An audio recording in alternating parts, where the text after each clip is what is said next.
All right, we are live, and welcome everybody to the Unrestricted Paranormal Show. I know when you came over here to the channel and you're watching myself and my guest here with us, that it says "I Want to Believe," but this is the Unrestricted Paranormal Show. We had to cancel "I Want to Believe" tonight. Elmer Boster is dealing with 8 inches of snow in West Virginia, so crazy weather they're getting through that South Band, which they normally don't see a lot of snow. So they're getting a little taste of Michigan yet. We're calling for snow here tonight, tomorrow, and Wednesday.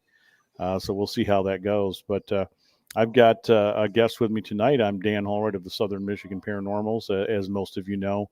So welcome to the show. And joining me tonight is Rusty Jones. And Rusty runs a paranormal group called the Central Michigan Paranormal Investigators. I believe CMPI is Yep. what it is. And we've had Rusty on the show before, and he last minute just popped in and said, "Yep, I guess I'm ready to come on over and talk paranormal." So that's what we're going to do. I'm always up to Um, talk to paranormal. yeah. So welcome to the show, man. Thanks for being Thanks. here. Yeah, it's fun. Always So people talking to paranormal. we always need to talk to paranormal. I've been at this for 15 years. You've been at it longer than me, and I got to talking to a few people who know you. Drew Ellsworth McRae over here from the Midwest Para Historical Society knows you. Tommy amongst the Tombstones knows who you are, Great. and he's doing his own video thing, as does Randy's Real Paranormal. So you have a couple of people who have met you, and then you have a few people in my entourage who have gone over and apparently know you and worked with you. Um, because they mentioned stuff in Jackson, and they also mentioned being with you guys, I think, at the Michigan Theater, Oh yeah, that's what and we're and aiming and for. and I think we brought up the antique. Drew and I were talking about it, and I said, "Yeah, Rusty was going to get ready to invite me to do all this stuff over at this automobile museum thing that they were setting up, and I just couldn't get my Ghostbuster people together to come over and do anything because everybody was committing to doing other things because we were going through lots of shutdown stuff that was happening and other stuff. But that's regardless. That's regardless. So people know you, man. It's good to run in some of the same circles, It is. so It they is. say. Yes. Um, I ran across some interesting stuff, which would be, I guess, maybe a little bit of fodder for our discussion tonight. Those of you tuning in, the paranormal investigating field has caught new life. I think it's re-exploded, if you will, and just in the last 2 years. And I know that when I came in around 2006, 2007, several of the shows had hit the air, and we know that it rode a wave. It had peaked, and everybody wanted to be a paranormal investigator. When I started my group, I think there were 3 or 4 of you guys here in Michigan, maybe a few more, but it wasn't over 100. I know that. No. No. Yeah, and if you look at it now, there's Yeah. got to be a couple hundred, if not over 1,000 or more people trying to be When you ghost think about hunters. it, you take big cities like Grand Rapids, Kalamazoo, Battle Creek, Right. Detroit. You could get 3 or 4, 5 groups just in those areas alone. So you, yeah, especially on your side of the state, you got Grand Rapids, Battle Creek, Kalamazoo, uh, not to mention some of the lake cities that have huge histories to them, anyways. Right. You know, could spawn 2 or 3 teams themselves. So yeah, it's blown up, or has blown up. I should say. Well, I mean, it did at that time. That's where I was going with this. And then I remember you and I talked about it before, and I know you discussed it on other programs that we were reaching a point where people thought it was all going to just crash. It was going to crash. It was going to die. The ghost hunter guys quit. I knew that wasn't going to last. I knew damn well that was not going to last. And you had stations like what is it, Destination America, and a few Yep. other A&E was still. They were just going after new people to do like the monster hunters and but you didn't have Yep. ghost hunters. I guess where I'm going with this is you didn't really have ghost hunters driving that machine and driving the hysteria. Now Zach and them still were out there, but they were kind of waning and having their own issues too. So I think everybody thought, I didn't. I think a lot of people thought about 3 years ago that this was all crashing and, as I said, was coming to an end. Right. And I said, just give it a wait. Uh, People are going to get wise to these new shows.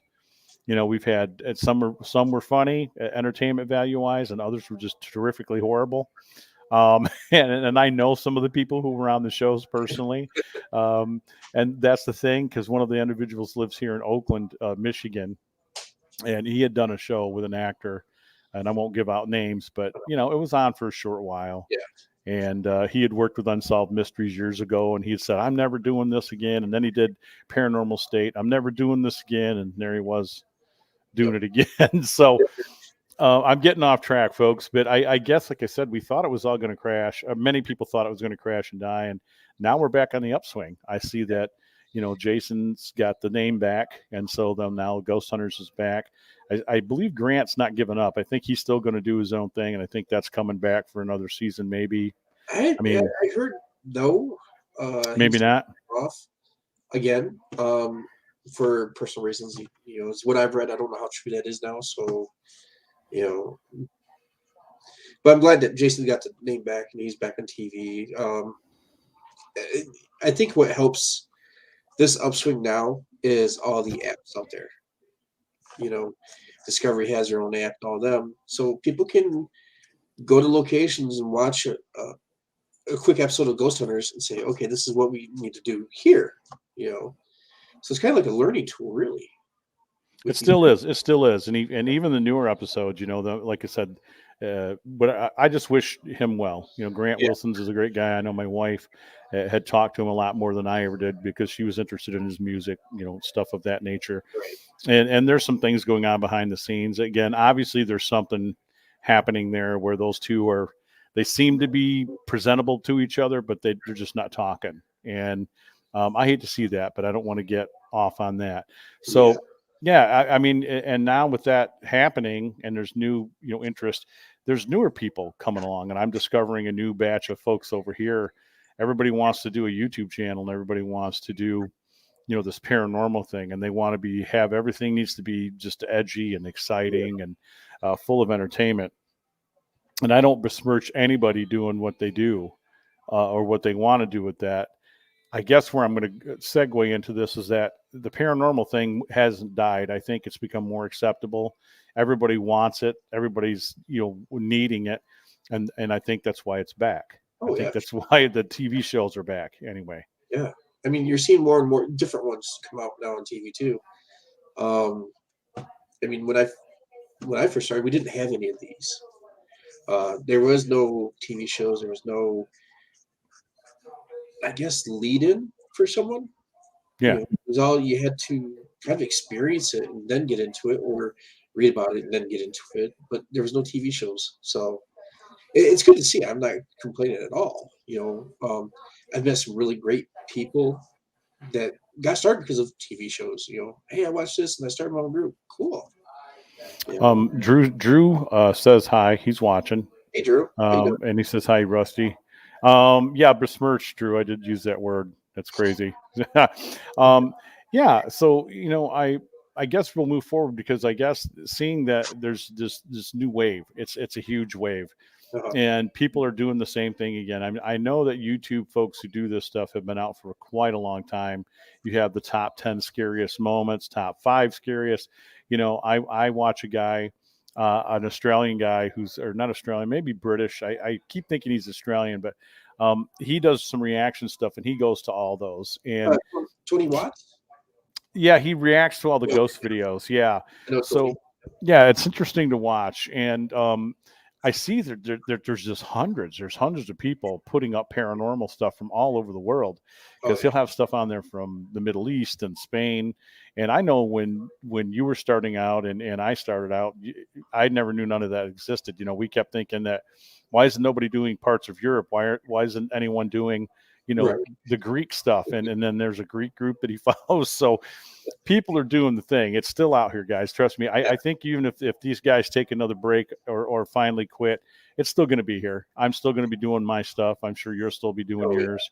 But I guess what I wanted to discuss tonight about paranormal is a couple of things. I think we've talked in the past about integrity and equipment and, maybe the do's and don'ts, and we'll cover some of that if we could on the show. I'm a fella who, when I got into this, I was asking around to find a group that me and another person who had started together and had been interested for years, and I'd have stuff happen to me all my life. If somebody would take us under their wing, Right. and we didn't really get too much response. I know I found Ghost Talk, which was the original podcast, paranormal podcast from day one, and we couldn't get anybody to respond, and that's how I kind of started, because I knew that I thought I knew what it would take to go out and Right. investigate. Does that make sense? So, It does. asking questions. Yeah. And I knew some of the equipment. I had seen some different series over time. Oh, yeah. Ghost Hunters hadn't yet hit the airwave. I mean, we were a couple of months away from that. But I kind of knew I had to have a video recorder, a camera. I had to have a tape recorder, or at least a digital recorder, and a flashlight. Of course, that's all I thought I had to have. But I wanted to learn the right way to do this stuff, and maybe there were secrets. There were secrets to doing it. Right. You know. Um, Actually, I was in the kind of the same boat as you. So basically, all I did is just took what I knew, I read, and went out and did it. You know, because at the time I started, technically, really, the internet wasn't alive Right. yet. So, but with you, I think you came out right around the same time that I think it was the Clyde brothers were on TV. They had I think it was Ghost Band or something like that. Well, I mean, I was watching Lionsgate. I mean, because Sci-Fi Network was still brand new. Right, 2006, 2007 is when I started saying, well, I'm going to get together and start doing this serious. right, That's when I kind of really jumped into it. I'd had stuff happen around me for years, and I think I got my first EVP in about 87, 88, because we were cleaning the theater. I told you that story. We've shared that on on the show. right. But I mean, that's what was going on, and I was just trying to get a hold of unsolved mysteries constantly when that was still hitting big in the 90s. But really, I think in between that time, there wasn't much happening. Right. I mean, when we were coming into it, I was aware of who Taps was, because I started getting on the internet. MySpace was a thing, and we hadn't yet jumped to Facebook. Facebook had not even Right. entered the fray yet, and I was just searching there, and I was finding groups and people here in Michigan, and Yep. that's where I came across Amy Williamson and Christy Robinette. They were doing this paranormal woman thing. Yep. I then became yeah, I then became aware of John, who we were talking about early, because he was starting to do some stuff out there, and all sorts of other groups. But again, not everybody was listed, um, on MySpace. So I get what you're saying. I mean, I came along. It was I don't know, it was just a very strange thing. And I think the two groups that were here locally, which are defunct now, um, I'm best friends with one of the guys who started that group, WPAR. When I had reached out to them, I'd never really got an answer, but finding out from the person that I became friends with eventually was that they did get my message. But he said that the guy who founded the thing with him was really suspicious of anybody new trying to come into the group. Does that sound familiar? It does. When I started, there was like three, four groups in the whole state. Um, and to contact any of these guys, it was almost like walking into a different country. They they didn't trust you because they're like, this is our territory. Right. They were very territorial. Um, and especially when I come up with my group's name, which was Central Michigan, they all thought it was like, oh, you're going to take over the whole central part of the state. No, I'm going to investigate the whole state, but Right. But that's where you're located. yeah. And I'm going to give a quick story, real quick, if you don't mind, of how I actually came up with that name. Channel 10 out of Lansing used to be located here in Jackson, and when they did their news broadcast, they would always say Central Michigan, even though they were located here in Jackson. And that's how I picked my name. Oh well, Channel 10 can do it. I can do it too. So Right. that's how it came about. It wasn't. I wouldn't. And I get this a lot still today. Is I'm not affiliated with Central Michigan University at all. We're not in Mount Pleasant. um, but yeah, that's the two main things from that area. But when to get back to it, when I started, groups are very territorial. If they got a hold of a location, they didn't give it up. Yeah, yeah. Yeah, I think that's early on what I ran into, because we finally just said, well, let's just do our own thing. Yep. We'll learn as we go. And, I was reading all the books before my partner was, and he didn't know who half the people was that I was mentioning. He just had the gift for grabbing a camera and not being afraid to go in with me. And, Right. that's kind of what started that. And he had some stuff happen to him, and we had things happen to us together. So that's the raw way of how I really kind of got introduced, coming into the paranormal. And we put out a call to on Facebook, and or not Facebook, but Craigslist was just hitting then. So we really started recruiting, and we had people come and go. We had people who they were all interested in doing the ghost hunting part, even though we hadn't really cemented any clients yet. They were all about that, but then it reached a point where they wanted to go hunting, but they didn't want to do any of the work behind the scenes. Exactly. They didn't want any kind of organization. It was like a fun thing for them to do. They're really into it, but they didn't want to be organized, I Right. guess is what I'm going for. So that's how I got into it. And as far as the name goes, I'll share how we got our name. Is we ended up merging with some people. I originally called me and my other partner the Paranormals, because we were anything but normal. And you've met me, so I got a sense of humor. And we were anything but normal.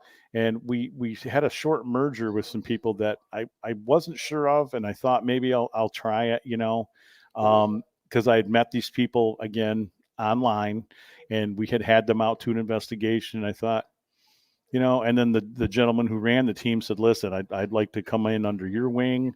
You seem to have the leadership thing." I'm like, I'm just kind of going by how I'd run a business, man. Right. I was a law enforcement security person, and I was a supervisor at the time. And so I said, I'm just running it like I would my officers. That's all I did. Yeah.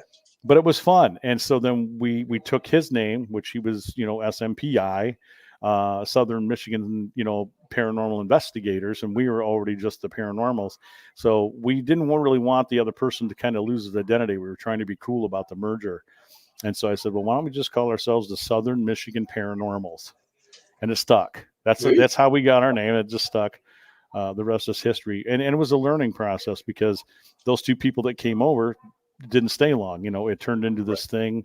And I had to ask, them to step out, which was hard. But I'm talking to one of them today.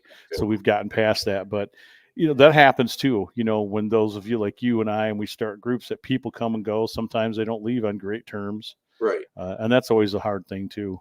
It is. It is. Sure. Especially you both put time in, and then for some ungodly reason, there's that animosity between the two of you.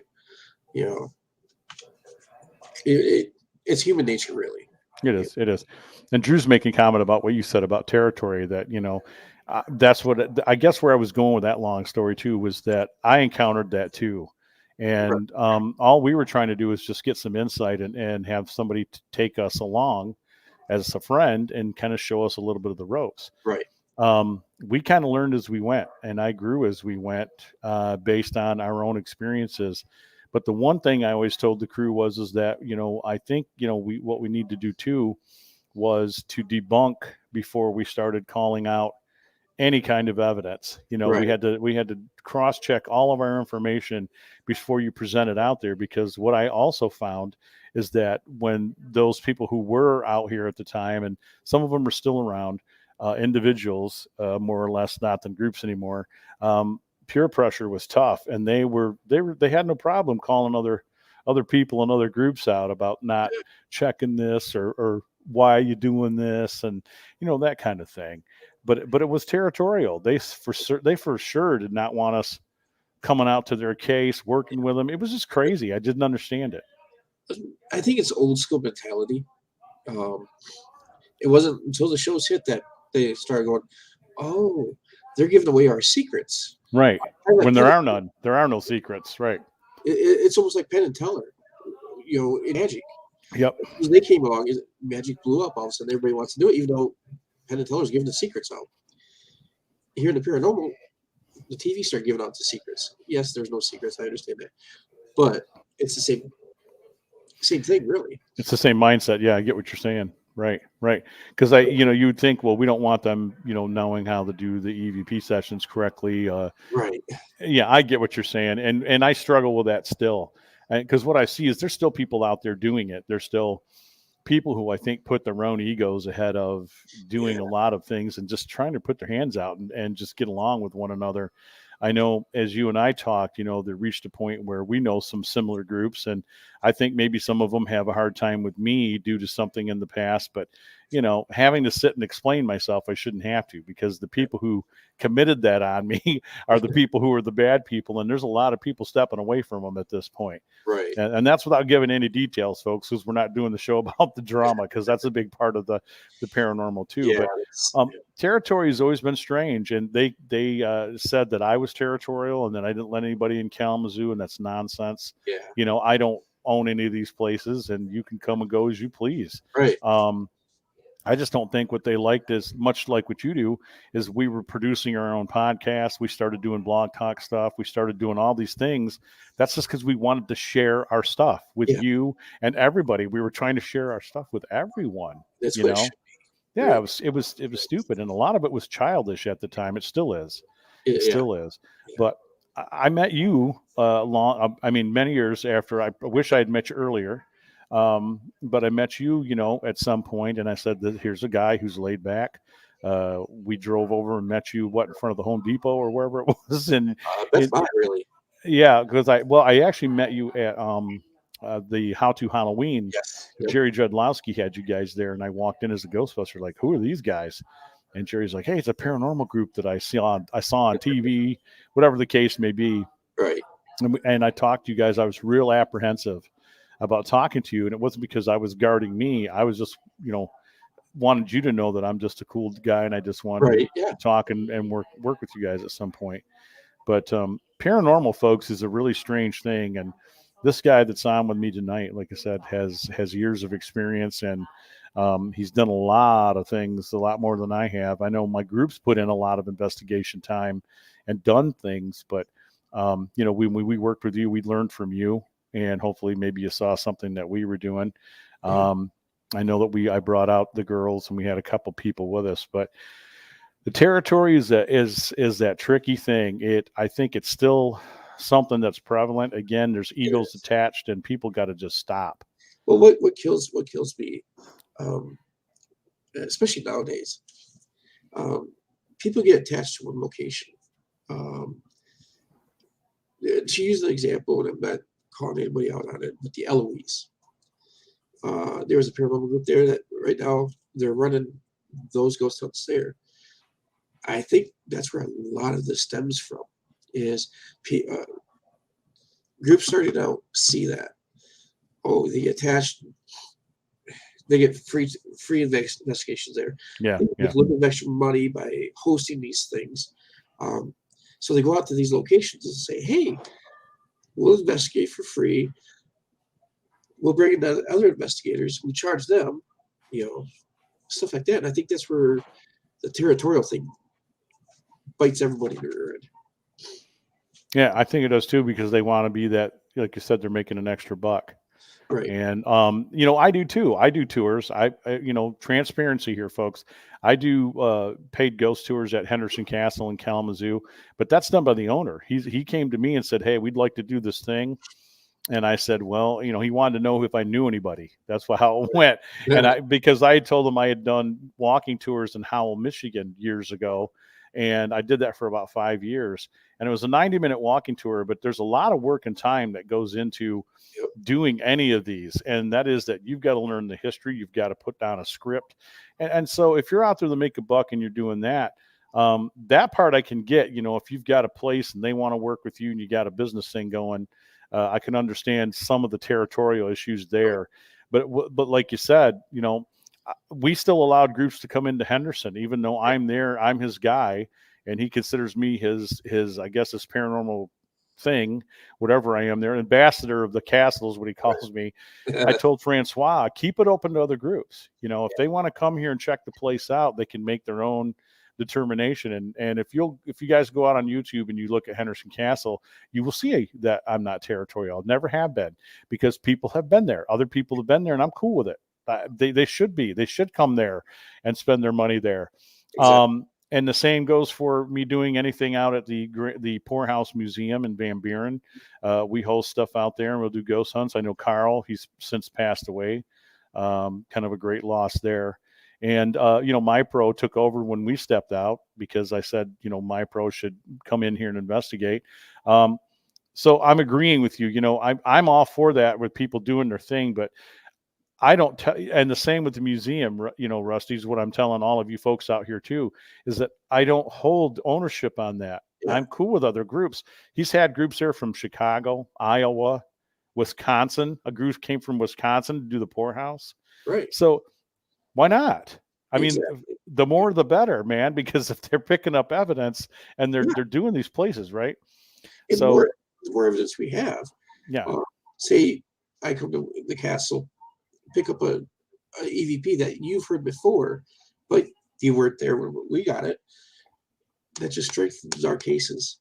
it strengthens everybody's stuff. And I wish you guys should come over. If he ever allows you guys in. It's kind of tricky over there because he's got to do it like certain hours. Right. Because he doesn't block off the house. But I'm going to invite you in over there. We will work on that. I've been saying that for years. But it seems like when I do have these dates, you're already doing something.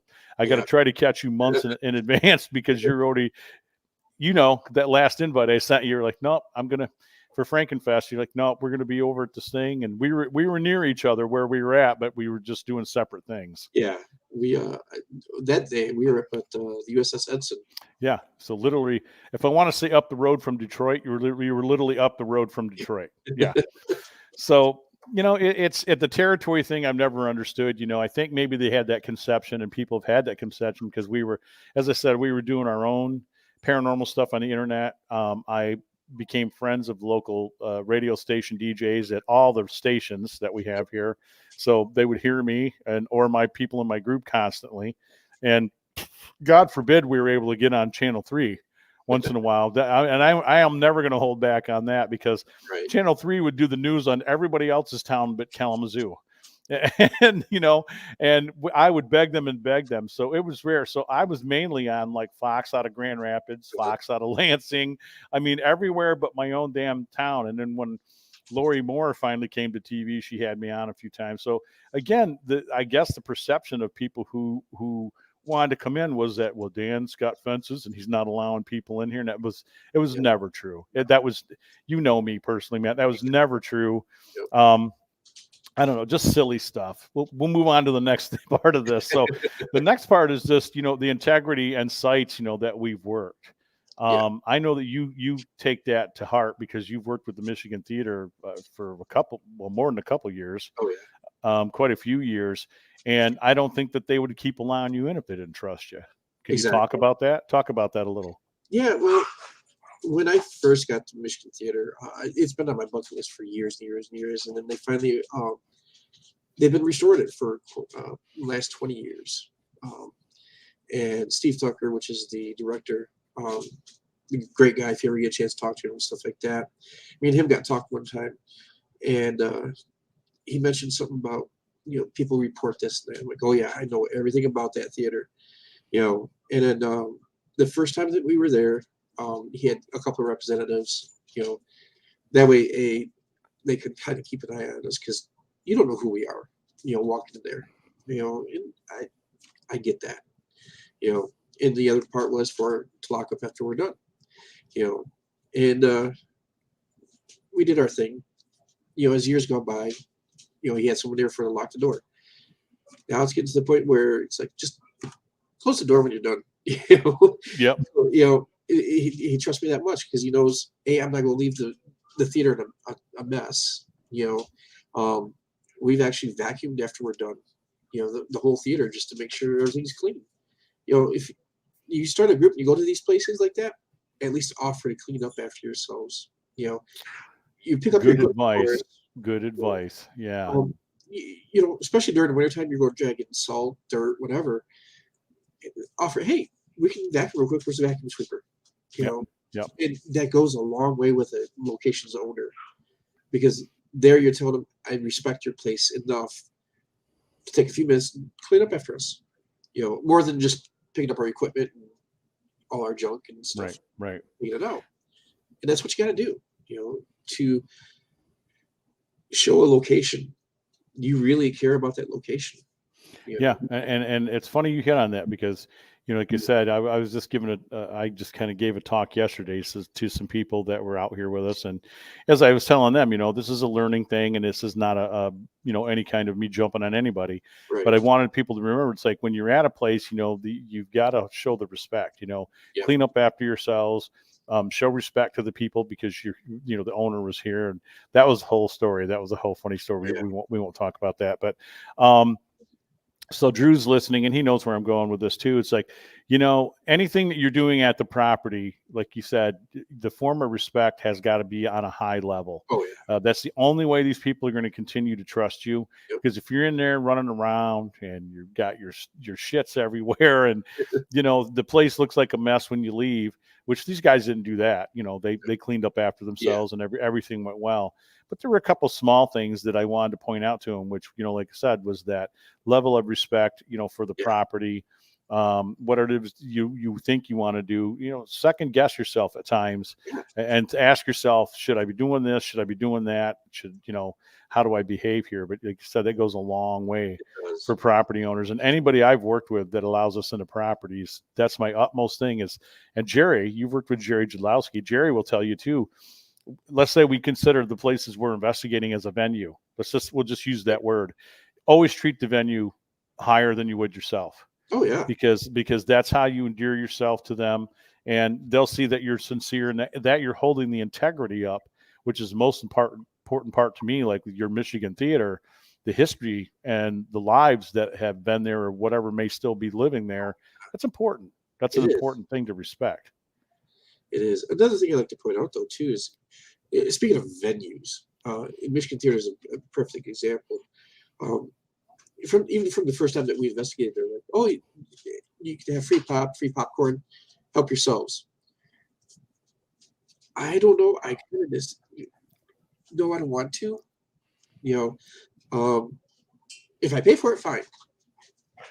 Freebies, it's a touchy subject. Trick. It's a touchy thing, yeah. Because especially with popcorn, it gets everywhere. Sorry. So you're cleaning that up. And you're talking to a man who used to clean theaters for a living. Yeah, right. To get my way through college. Yes, I know. So it gets everywhere. When venues offer you free stuff, I hesitate. What you're talking about is exert a certain amount of humbleness. Exactly. Be very humble when they offer things. Yeah. If you need a drink of water, take it. But if they're offering you free pop all night long, that's revenue that they're going to be losing on a movie night, So kind of take that into consideration too. Yeah, and I will say that with us, they were there with us, and you were there with us. So we got some. I don't know that we got popcorn. I do remember some soda, which was nice. We got some free drinks, but even I felt weird about that too, even though we did that. And I'm with you. I'm the same way. We come into other places with my group, and same thing when he did the state theater. He's like, he want me to pop you up a bunch of popcorn for you guys and soda. I'm like, nope. And the reason I said that was because I didn't want to get into that weird ground. Yeah, exactly. I said, these are adults. They can go out right down the road to the 7 Circle K or whatever the hell it was and get their own stuff and bring it back. But later on, when we came back for a second time, we had some popcorn with them. We all sat around. Again, you build up a rapport with these places too, like you said. But I think exerting that humble pie is and it's got to be a real and a meant thing. Yes. When you do a lot of these places too, because you've been into, working with the auto museum people and other people who are really putting their heart and soul, not just dollars, but they're putting lots of amount of time and effort into having this place, and they want the paranormal to maybe be part of it. Right. Just be humble, man. You're right. Yeah. That's a good message. Just be humble about it. Just be cool about it. Don't take advantage is how I put it. Yeah, and sure. I don't know if I did this with your group, but the past couple of groups had to come with us to Michigan Theater. I always take them up onto the stage, stand them in the middle, and look out to the chairs. And I goes, now just think, the likes of Lucille Ball stood here, the Three Stooges, Yeah. Bud Abbott, Laurel, all the great comedians, actors, at one point stood on that stage right where you're standing. And all of a sudden you can see the look on people's face like, oh my God, it hits them right then and there that where they're standing at. So you get that humble factor real quick, So Yeah. I like to Yeah. point that out to, places like No, that. I love talking about that because we talked when we were there with you guys, and I remember we had a great lunch with you, and man, that was such a great memory. Um, but that the theaters were put up about the same time, and I know Colonel Butterfield did ours over here. Uh-huh. I'm not sure who built the Michigan theater, but they're similar. They were vaudeville theaters, and so I'm sure whichever way they were traveling, east or west, Right. when they were done here, they were headed to you. If they were at your place, they were headed to us. So Exactly. Yep. you shared all the same acts and all the same people as we did over here too. And I used to say the same thing, guys. You're standing on that same stage. Yep. Those people were legends, and there's got to Yeah. be something left over here. If not them, because they had appeared at so many places. What about the community people who may have passed on? Oh yeah. This was their life. Yeah. They went there every Saturday, Sunday to see a matinee. And back in the day, they used to show those serials, Oh yeah. Flash Gordon, all these things. And then Batman. you had the kids hop along Cassidy series. I mean, it just, the history. We could do a whole show on that history Oh, of theaters. It'd be a lot of fun. But yeah, you're right. The humble pie is an aspect. And I think that as individuals, us as investigators, and you're a leader of your group, I lead my group, that we show them that we're capable of that too. yeah. The same thing is that we admit when we're wrong. If there's something that we've done wrong, you got to face up to the crowd and our people and say, Yep. listen, I made a mistake here. Let's make sure we don't do it again, and let's learn by that mistake. Yeah, I've booked a few investigations that I sit there and go, why? Why are we here? Yeah. I'm laughing because we've discussed that too. Yeah, we've done those. Yeah. Yeah. You just look around, you're like, what was I thinking? Yep. Yeah, some of those. I don't do too much of the personal stuff anymore. I mean, Bob's out there, but Bob's a little busy with his life right now and some things going on. But we'll still go after some, but I'm just sticking to the historic places, houses, libraries, anything that's got a history. I mean, you've Right. done you've done the Edson, right? That's what it's Yep. called, the Edson. Yep. And of course, I've on this end over here, and I think a group that we both know has now been over here to both my places, but see, it's not my place. See, there I go. People could take that statement as being territorial.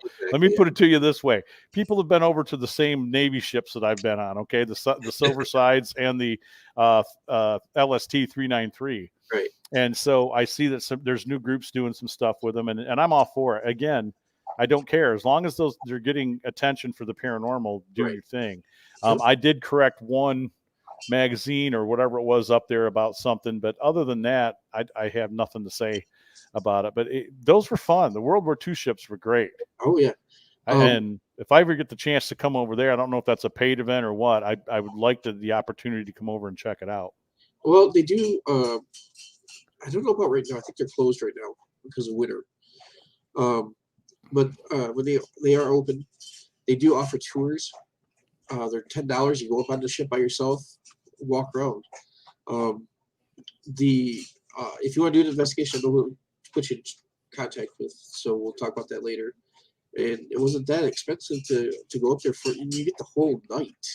And that would be the only place I'd pay to go, is the Navy ships. Yeah. Because we did with the LST, again, transparency out here. We talk about venues. We paid to sleep there 3 nights and 3 days. And we did that in the last part of September. They were going to be shut down at the end of that weekend. And during the day, when people were doing their last tours, people would come in. We'd lock our stuff up in certain rooms we were staying in, and we'd have run of the ship. Right. And they treated us well. I don't know if I got to see if Ron's still up there, because I know that they have new people, running the board now. But where I'm going with that is that it was just a great stay. And the same with the submarine. You can pay money to all year round, even winter, because they run heat in it. Right. The LST they shut down, for the winter. But yeah, you can spend the night on it and all this crazy stuff. And Yeah. I'm partial to that. But like I said, paying, I went around the block to get to this point. paying for those venues, I would do it anytime, all the time, because it stays with the museum. Right. And for them to maintain those boats in the water, it takes a lot of money to repair those and keep them afloat every year. Yeah, people don't realize that. So I definitely like to come see that. Equipment. Now, when you started out, well, you know what? Before we do that, folks, we're going to take our first commercial break. We're here with Rusty Jones of CMPI. I'm Dan Holroyd. I want you folks to go get yourselves a frothy beverage. I know this is funny. This looks like water. We discovered this tonight. I've discovered a new drink called stevia. Now, it's that's based on the sugar substitute stevia, and it's ginger root beer. So when we poured it out of the can into my glass, I'm like, why is this clear? And it's clear, and it tastes like root beer, and it's 0 calories. I mean, 0 sugar. Right. This stuff is just amazing. So if you want to try it, try it. Anyway, they don't pay me any money. I just wanted to point that out as being funny. Folks, we had a sponsor of the program before we get to our commercial. Please go give them a love and a like. And for sure, if you're looking to come to Kalamazoo, go to Henderson Castle, hendersoncastle.com. It's an 1895 bed and breakfast mansion that was built by Frank and Mary Henderson of the Henderson Ames Company. Please go give them a look and like. And of course, if you look, you can come visit with me once a month because we do historic ghost tours. They're right around $87. Now, we were just talking earlier about venues. I get a small cut of that. I don't do it for the money, much to my wife's chagrin. I am not motivated by the almighty dollar. But go book your next tour. I will give you a tour of the house. You'll learn about the family. We go across to the cemetery and do some special things over there as well. Also, if you're coming to the Lake Michigan or the seaside here this spring and summer, to South Haven, Michigan, book your next stay here at Historic Hotel Nichols, which we just investigated 2 nights ago. Last night before, I'm losing track of my days. It was Saturday night. What are we on, Monday? So Saturday night we investigated. So hotelnichols.com and Gun Barrel Coffee. You've had the rest, drink the best. All right, we're going to be back for more right after this. Everybody's seeing us wrestle around. Yeah, sorry, I'm looking for something real quick. Doesn't look like anybody's on watching. If they are, they could be watching on the YouTube channel too. Right. So I thought it was ready available, but that's okay.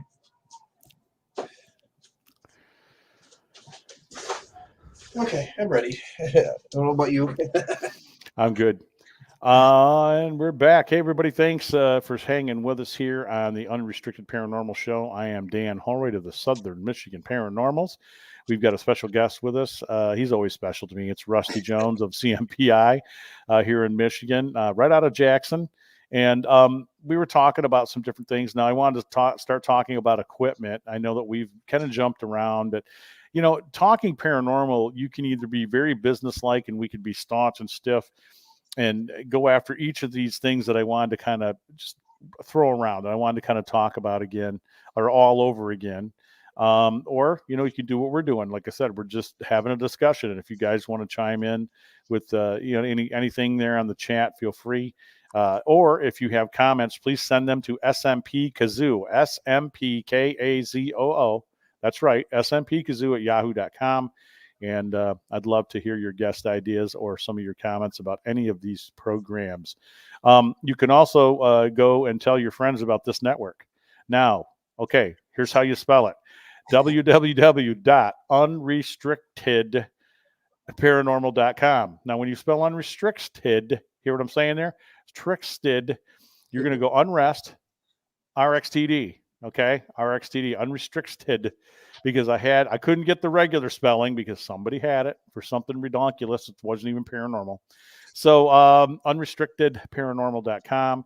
That's our network. Not only will you hear this program or see us on their occasion, we've got Paranormal Brew with Taryn Kerper. We've got Haunted Mitten Podcast is joined our team, so you can listen to those gals. They put on some great podcasts. We got Studio 6 with our own Shane Feek. I always want to call him Shane McGregor. I keep telling him it's Shane McGregor, but it's Shane Feek. And we've got a couple other programs out there. I know that Gun Barrel Coffee does a podcast, and I throw some stuff up. We've got Captain Wallace, a good friend of mine. Captain Wallace and his crew has their own page as well. We have a dichotomy. It's not just paranormal on that network, but there you go. You could also hear us on Saturday nights at 9 p.m. Eastern Standard Time on unrestrictedradio.com. Now, that's spelled normal. I don't want to confuse anybody. That's spelled normal. Unrestrictedradio.com. The app is free. Tell your friends, your neighbors, and even the family members you don't like. Tell them it's free. And they can listen in your car, Bluetooth with anywhere. It's very cool. So Rusty, we were going to talk about equipment. I was going to ask you, when you first started, and I'm interested to hear what you had in your hands. When you first went out there, what did you start with?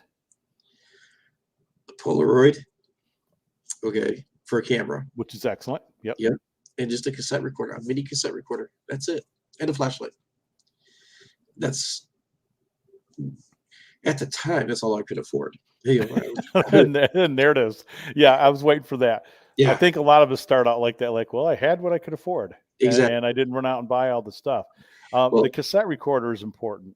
Yes, because that I think a lot of us start out with. But I would tell anybody the number one thing you should always have as a paranormal investigator is cassette recorder.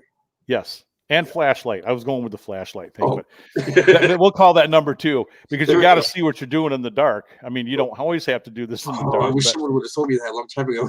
I know, damn it. No, but yeah, those are the most important equipment: is the cassette recorder. And your brain, you are your best tool. You're your best tool. Your senses, your brain. I've walked into locations. You smell something, you're like, "What? That shouldn't be here." So always trust your senses too. Always, yep. You are your best tool in your kit. You're it in your kit. And I tell people, just leave all the drama at home. Get a lot of stuff off your mind. I know that's tough. That is a very hard thing to do. I know you've struggled. I've struggled with it. I know we've all struggled with it. But you clear your mind, you're there, and you can feel energy changes. I mean, you don't have to be sensitive to feel that the energy in a room has changed, or in a cemetery, wherever it is you're at. And it's little hairs at the back of your neck.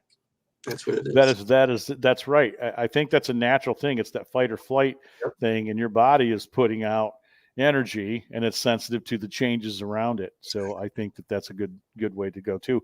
Now, did you keep a photo album when you were doing Polaroids for some of the first things that you did? Yeah. Do you still have them? Somewhere around here. I got to find them. Yeah, man. Yeah. I mean, we're going to have you over to the Ghostorama August 20th.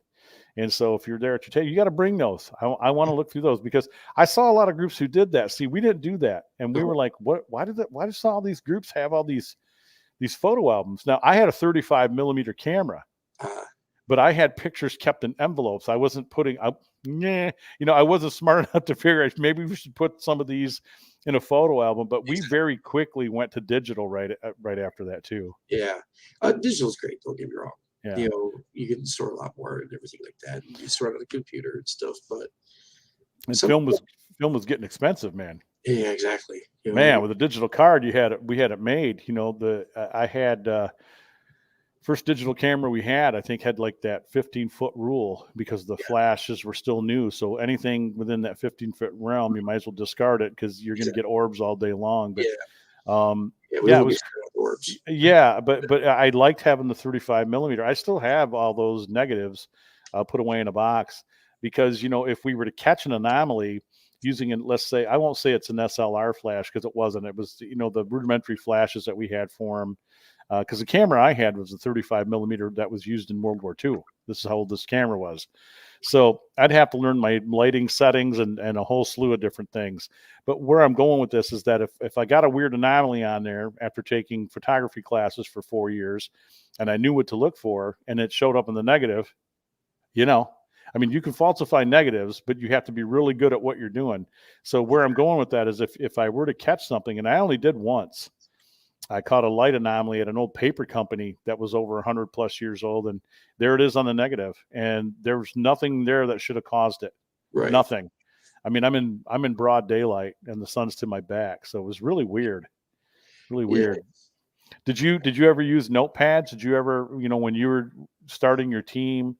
Because I did at first, and people really hated me because it was the law enforcement guy in me, and I was like, "You need to have a notepad. You need to have Sure. what we called field notes." Is what I would buy them. I'd buy them in packs, and I'd hand them out with a pen, and everybody was looking at me weird.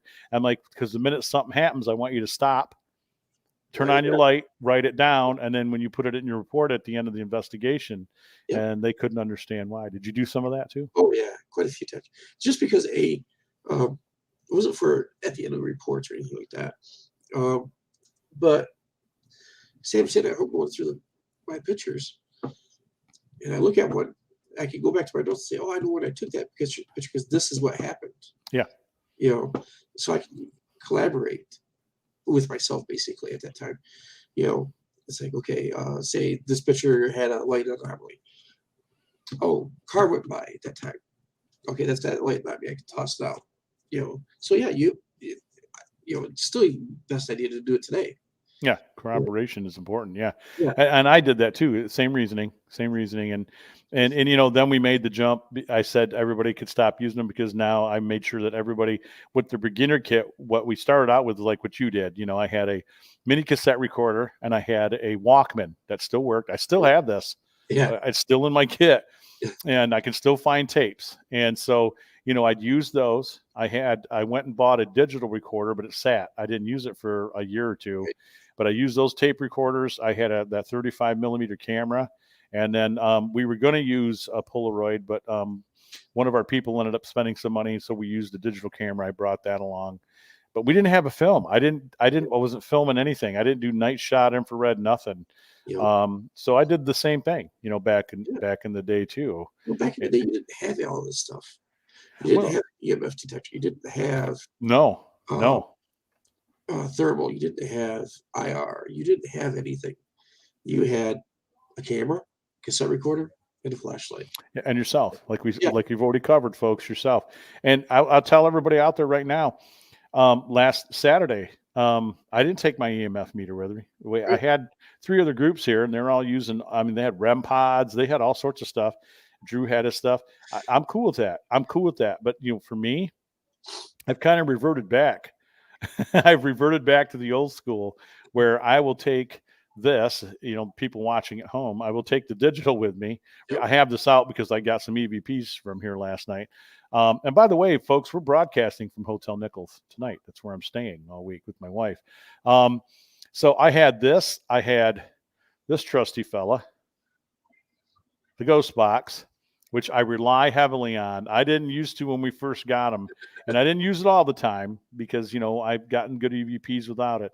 But I had that, a flashlight, camera. I was going between this digital one, which can shoot underwater. I got this from my daughter as a gift, and I love this camera.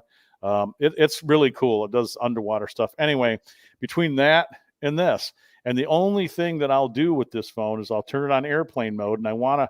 Hey, you can see us on our show. Look at that. How cool. Yay. Yeah.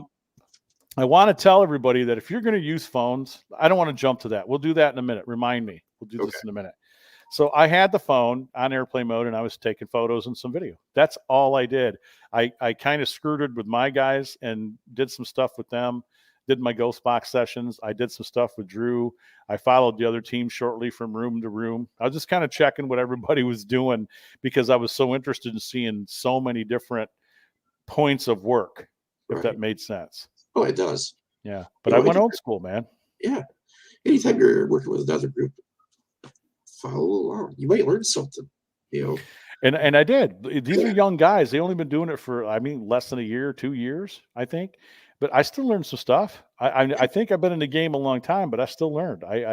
They reminded me of some things we used to do, and I thought, that we need to get back to doing that type of thing. Yep. With some candle work and some different stuff because I got too busy in shortening everything down to what we were trying to do to make connection and to talk to somebody, and and I think that there's a wider span of stuff to use. I'll just put it that way. Yeah. If you're not learning, you might as well get out of the field. Really. Yeah, because I think then you're probably that person that's saying you know it all. Exactly. Yeah, and you and I've run across those folks. Yeah. more than I care to, you know, because they will argue consistently with you. That's why there's a lot of pages out there on Facebook, and people will post stuff. I've stopped commenting just because I don't want to get in an argument with somebody. Yeah. You Yeah. know, they'll be like, "Well, what do you see?" Nothing. You know, or they'll put a Right. red circle around something. Do you see what I see? Well, now that you pointed it out, yeah, I see it because you pointed it out. You know, give me the unfiltered picture. Let me see if I see it still. And how are you on a lot of that? Now that you've touched on that, let's talk about that for a second, because I'll still do it on occasion because there's some things that I just want to make sure the audience, because I only do it I think on stuff that I've presented to the tour, because I definitely want them to obviously see it. Right. So how are you like with other groups? I mean, I guess I want to hear what you have to say, and then I'm going to tell you where I'm at with it too. It depends, honestly. If I've worked with a group before, I think I'll be a little bit more cordial. It's like, hey, I don't see that. Give me some background. What's going on here? Blah blah blah. With individuals, I'm a little bit more direct. I'm like, that's not an orb. There's too many variables to call it an orb. There's too many this or that. It would have been better to just throw the picture out there and say, what do you see? Don't point anything out to anybody, because, and I'll explain and I'm going to pronounce it wrong, Paradia. Oh, yeah. Yeah. As soon as you point it out to somebody, they're going like, oh, yeah, I see it now. You can't do that. Isn't that funny how that's a new word now? We used to just say matrixing. Yeah. And now it's paradia, which is the scientific term, but I'm just Right. like, we just say matrixing. You could matrix anything that your mind's taught to recognize. Yep. Yeah, Yep. crazy. And the funny thing is people sit there like, you can't see that. No. Yeah. Because it's not there. Or they'll throw a picture up of like a door frame. Do you see that face in there? No, because you're seeing it because you want to see it. I still get them too, buddy. I still get them too. And they don't like my line of questioning because I go through the gambit of what you should ask, like, well, where's this picture taken? Yep. Are you indoors? What's the weather like? Especially if it's an outdoor shot. What time of year is this taken? What's the weather like? Is it moist outside? Is it wet? Is it hot? Is it humid? Were there a lot of bugs? I mean, I ask a whole series of things that they don't care, because I get so many that are just orbs in a cemetery. Like, look at all the ghosts. Do you see them? What do you think? And I'm like, those aren't ghosts. There may be some in there because I'm a believer in some orb photography because I don't think all of them are. I don't think all of it's a mustache or a bug, hair is where I was trying to say there. But as I said, I'm like you too. And then I tell them, well, you're going to be upset with where I'm going to go with this because either I see it or I don't. And there's times I've seen some things, but I also cross-reference photos when people send me stuff because I've caught people sending me iPhone apps. And I tell them like, well, who took this photo? Because, I referenced this and it's an iPhone insert. So whoever's telling you that's a ghost in the basement, there's nobody, it's not real. So I'm with you, and then you end up making enemies. Some of them don't react real well to my comebacks either. And I'm sorry, I don't see it. No. I'm like you. I don't see it, man. No. You could circle it all day. The funny thing is you mentioned cemeteries. When people send me those pictures, I will send them one back. It's like, how many orbs do you see? This is what I actually took in a cemetery. And there's like 3 orbs in it. Right? I'm like, oh, so you see 3 orbs, right? Yeah. Yeah. I'm like, here, watch. And I blow it up and it's 3 crickets. From a distance, they look like orbs. Now, do you see where I'm coming at? You got to have a little bit more context. You got to understand your surroundings and stuff like this. And like, you do. Yeah. if any message comes out of this, us touching on this subject, like I said, just photography or anything that we're doing, which we'll talk about the other parts and then we'll get to that phone thing here in a minute. I mean, I would tell them the same thing that you would tell them. I also tell them too that, I lost a friend last year suddenly, and Jason Sullivan for years had been doing videos called Paranormal 101. And Jason was known. He'd been around for a while now. Yeah, I used to give Jason some guff, and he'd give me some guff because there were times he's like, well, if I tell you it's not haunted, trust me, it's not haunted. I'm like, well, just because you say it doesn't make it so, dude. Come on. Just, he was just a funny guy like that. But he was very good. He was very good at telling people to be critical in your thinking and in your analysis. And he would show how you create false positives. And he would throw water in the air and take pictures because he was aware that a lot of people were phoning on purpose. But he said, well, let's do the stuff that would be accidental, like somebody smoking, and there would be a whiff, and then the orb thing came up, and he was the same as you were. He's just like, listen, a lot of it's going to be insects and bugs and moisture and dust. He was and of course, with still photography, how are you going to disprove or prove that either way? And he's the one that got me online and to say, listen, show me some of the ones you think you have, because I said, well, not all of these could be just foreign matter, right? Because I have some that are way past 15 and 25 feet that are showing up, and there might only be one, and I'm in a building. Yeah. But then when I look at the wall, the damn thing's cast in a shadow. Yep. So he's like, well, that's what I call an anomaly. That's something that is a good picture. And I showed him one that I took at an event that Troy Taylor had done years ago in Illinois. We went to the Springfield Theater, I think is what it was. And while people were in there, they were doing a lecture, and I got in the balcony, was able to take a shot down, and this huge white orb appeared over the guy's, the talker, the presenter's head. Yeah. And I took it to Troy, and I said, well, the only thing that worries me is if you look at the red curtain that's behind the guy, it's casting a shadow. And he's like, whoa. And so that's what I would tell people to kind of look for. That doesn't, at no time did you hear me say it was a ghost. No. No time will I tell you that, but that shouldn't be there. That's something the camera's identifying that only it's seeing and I'm not seeing. Yep. But it's a tough thing with photography. And like you said, having to circle things, outline things. I guess what we're trying to tell you, and again, Rusty's been at it longer than me, so please listen to him. You guys have to slow your roll sometimes, and I think it's still prevalent. It's still going on. There's a lot of people putting up YouTubes and all sorts of other things that are out there that they just run with anything before they try to explain it first. Let's talk the EMFs. When they first came out, everybody was using that cell sensor device, which it's a good tool, but people weren't realizing. I remember when I first bought one, and I thought, well, we're going to use this. But then I sat at home with it, and I started putting like my phone next to, all I had was a Nokia camera phone. I'd put my phone next to it and different things, and it would go off. Yeah. If I moved too quickly, it would go off. So I thought, man, you got to be careful with this thing. You just got to hold it still, or we need to set it down. We then bought one that had the extension, had the little wand. And again, that was giving us false hits. And I just was not saying, hey, there's a ghost and we're tracking something. But I kept using it. Then they came up with the K2, which everybody saw on Ghost Hunters. Yep. They're good tools, guys. They're good tools.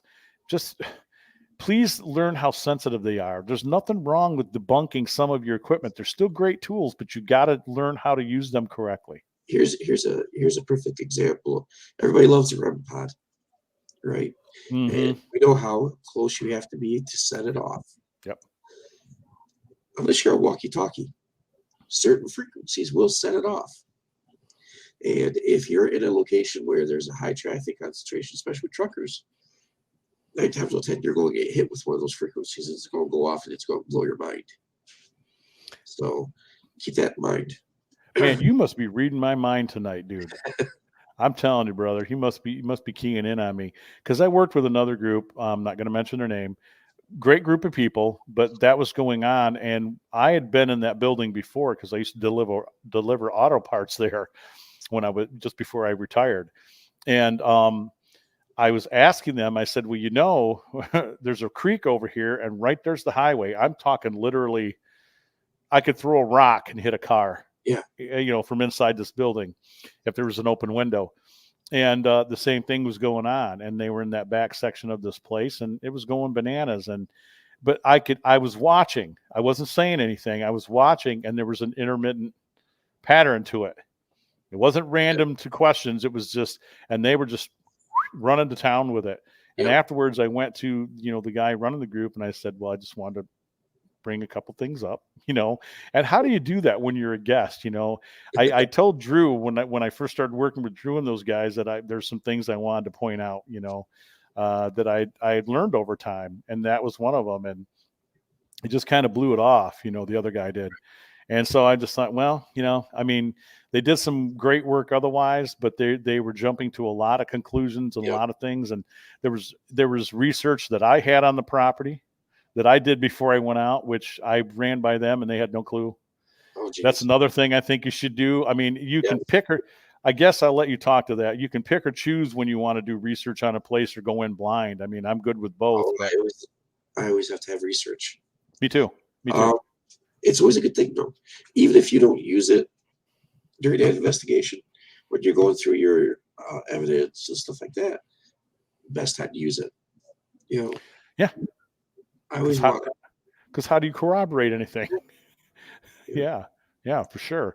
You know, I mean, I don't want to contaminate. I mean, there's been very few times that I knew that we had some stuff, but I sat on it and I didn't want other people in the group to have it because I wanted them to see what they got blind. And if they were to run a name past me that I had on, the research, and they get this on the ghost box or something, I would Right. be like, whoa, but yeah, that was important to me because I always try to look to see what's underground first. I always look at topographical maps, geological maps.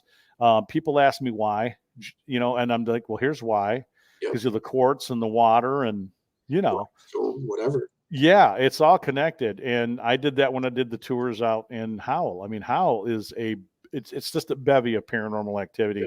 Not just because of the history, folks. It had a lot to do with the land. Who was there before? Were there Native Americans here? We were at this place where there was a river, which they didn't know about. Said, there's a creek outside. No, we didn't know that. Where's a creek? I mean, there's a creek. I can see it from the road. I mean, and the farm, there was a farmhouse that used to be on the farmland, and the farmhouse was still out front. You had to go past it to get to this building, Right. because they had bought that property on the backside.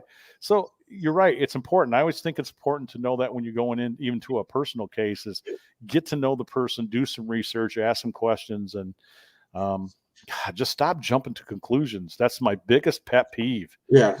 Speaking of that, though, go back to something you said, Indian burial grounds. I hate to tell everybody, but there is not an Indian burial ground in everybody's backyard. Right. And there's not, and your backyard isn't a Native American burial ground, right? That's what you're saying. Yes. Okay. Yes. I don't know how many times someone's like, "Oh, I know my house is built on Indian burial ground." 9 times out of 10, no, because as soon as they find that out, there is no building permit, at least in the state of Michigan that I know of. Right. So once that's been documented, you're not building a house there.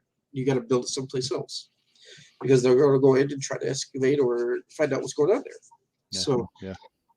I get that a lot. Yeah, any farm we've done, any place we've done, that's the first thing out of their mouth. And then I'm often looking, I'm off doing the research, and it's accessible to anybody. You can go to local libraries, and they will tell you where Potawatomi were living. They even have as far back as to where their villages were. And some of us can tell, I know that you're a wise man, Rusty, because I know, like, let's say you and I went out to a farm, and we know that's a natural site, meaning that they haven't done much to the land other than, they don't plant on the hills, but Right. you'll see a row of trees up there because they've always been there. And then there's a water source that's always been there. Well, it gives to reason that somewhere up there is going to be a Native American campsite. At least you could assume, because they would be on the hill for water to run away from the camp, or they'd be down near the creek in that area because they were always near a water source. Exactly. So, but like you said, there's so many people that claim that, and I'm so tired of hearing it, still tired of hearing it.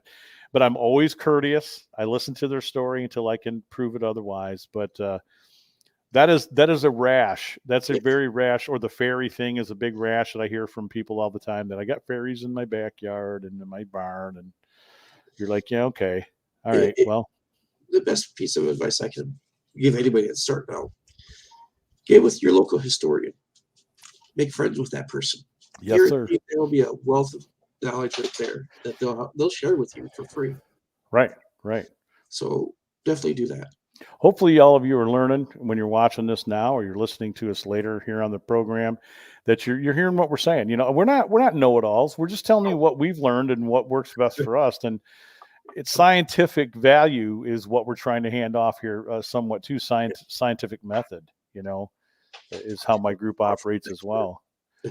No, there's no such thing. I mean, I think, when people have us on a program or something, you just say, well, we're experienced investigators, and like I said, you've been doing this longer than me. The other part with equipment, like I said, there's so much that's out there, and Yes. we've talked about how we started out old school. I wanted to talk about the phones. Now, I did a one-on-one here a while back, which I don't remember if you came on that or not, if were in the chat or not, but I was talking about the phone usage thing, and that's become rampant. It's just rampant. I even see the Ghost Hunters. I was just watching that today, a recent rerun, and here's Grant, or not Grant, but Jason, and he's got his phone out and he's doing pictures and he's doing sound. Now, I'm sure he knows that he's turned off, put it on airplane mode, let's just say, so it does not receive any signals while you're using it, but Right. it still drives me nuts, man. I have friends that I'm working with, and I'm trying to convince these guys, and they're using apps. They're using those voice apps, Yes. and I am trying to. How do I want to put this in a nice way? I am doing my best as the new guy to preach to them that listen. Not one of those. I don't even know about the Steve Huff stuff. That's a whole nother show. Yeah. Not one of these is doing what you think it's doing. It's programmed with a word syntax. There's a certain amount of words that are programmed to it. Nobody walking this earth right now, nobody, I don't care who they claim to be, has understood or deciphered what frequency goes to what word so that would say something to you to give you an answer. Okay. Now, do they do strange things? Yes. Are there times that they say your name or say words and whatnot? Yes. You know what I would almost, as the science brain in me would say, is that these devices are always listening when they're on. And that voice syntax, it has an algorithm in there, and it's going to hear your name. It's going to hear different things. They're not doing what you think they're doing. How I approached it one time is I looked at the person. I goes, "You got the apps.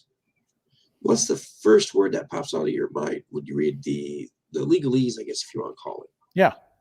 for entertainment purposes only?" Only, yeah. That's if they read it. Yeah, that's it right there. Yeah.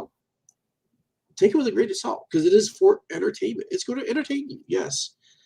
Is it going to do what a cassette recorder or a digital recorder will do? No. Nope.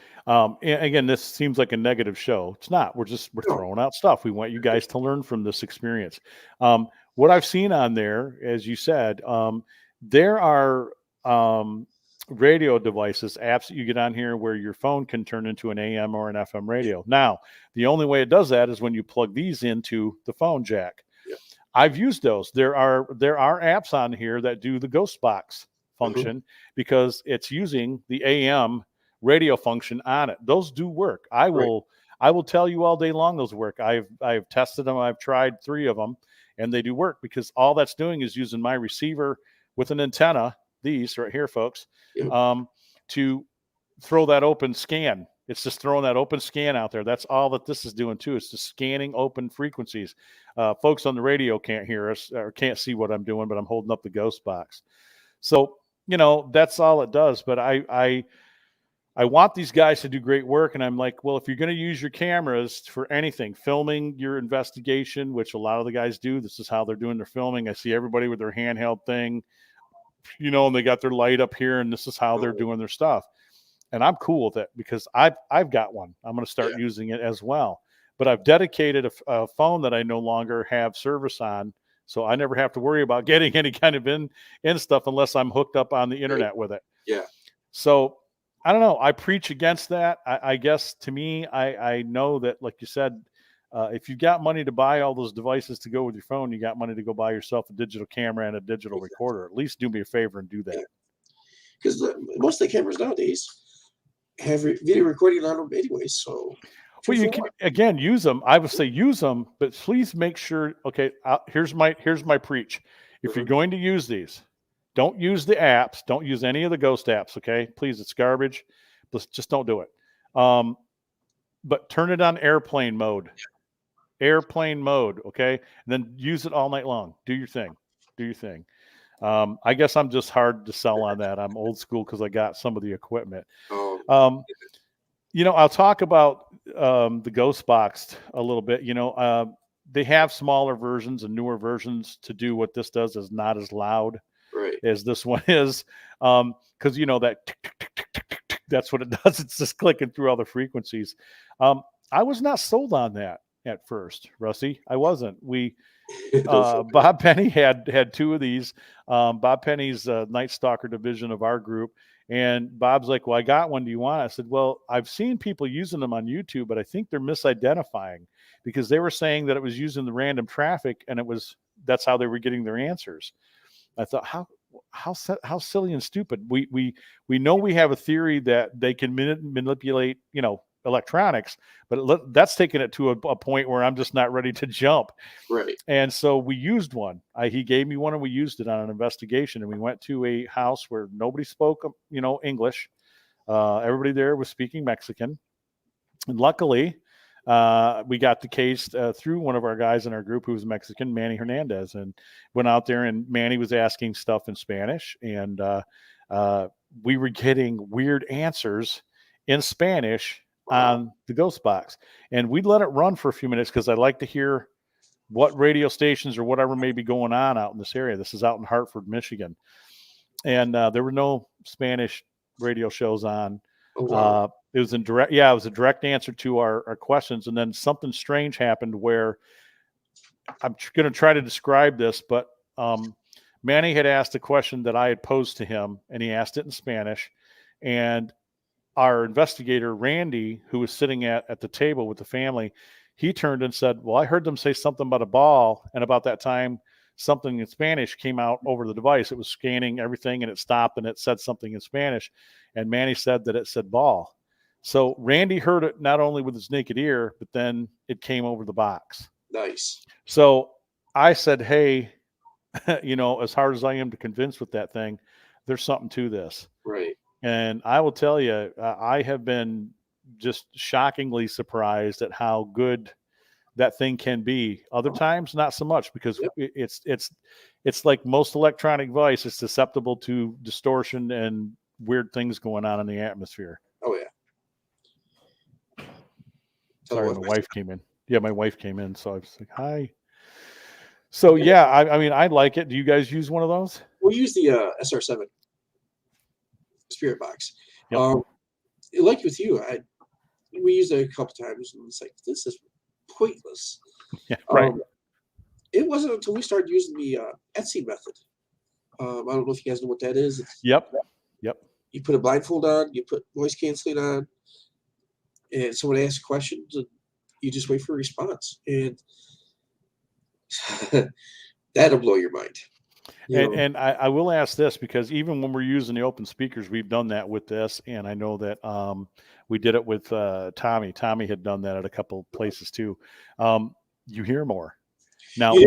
When I got the speaker on this thing, I've grown accustomed to it, so I can hear so many different answers going on, and there seems to be many of them sometimes trying to talk to us, because we'll ask, "What's your favorite color?" and I'm hearing 7 people. Right.